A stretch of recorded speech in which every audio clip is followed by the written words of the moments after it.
Hello friends, চলে আসছে আমরা একটা নতুন ব্লগ নিয়ে। দেখতেই পাচ্ছ একদম আমি রেডি হয়ে গেছি আর রেডি হয়ে বেরিয়ে পড়লাম। এখন আমরা যাচ্ছি গ্রামের বাড়ি। তো আমার হাজব্যান্ড গাড়ি চালাচ্ছে আর পাশে দাদা ছিল। তারপরে মাঝ রাস্তায় দাঁড়িয়ে পড়লাম। আর খুব যেহেতু আমরা তাড়াতাড়ি অফিস থেকে এসে বেরিয়ে পড়েছিলাম, তো তার জন্য চা খাওয়া হয়নি। তো এখন রাস্তায় দাঁড়িয়ে চা বিস্কুট খেয়ে নিলাম। আমরা এখন দুজন মিলে মিষ্টির দোকানে এসেছি। হ্যাঁ, প্রসিদ্ধ ঝুড়িবন্দি খাচ্ছি, প্রসিদ্ধ ঝুড়িবন্দিয়ার দোকানে। এই যে প্রসিদ্ধ ঝুড়িবন্দিয়ার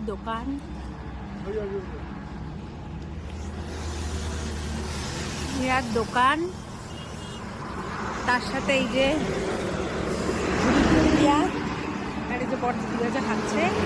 আমাদের গাড়িটা ওই পাশে, আমরা রাস্তা পার হবো, খুবই ভয় লাগছে।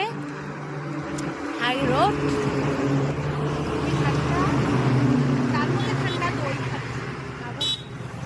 মাঝ রাস্তায় দাঁড়িয়ে একটুখানি পাস্তা খেয়ে নিলাম, যেহেতু আমার খুব খিদে পেয়েছিলো। আর তার সাথে ও দাদার হাজবেন্ডরাও কিছু খেয়ে নিল, ওদেরও খুব খিদে পেয়েছিলো। তারপরে দেখতে দেখতে আমি একটু ঘুম থেকে উঠে দেখে ফেললাম যে কুচবিহার ঢুকে গেছি। তো তারপরে বাড়ির দিকে একদম রওনা হয়ে বাড়িতে পৌঁছে গেলাম। রাত্রি তখন বাজে 12টা।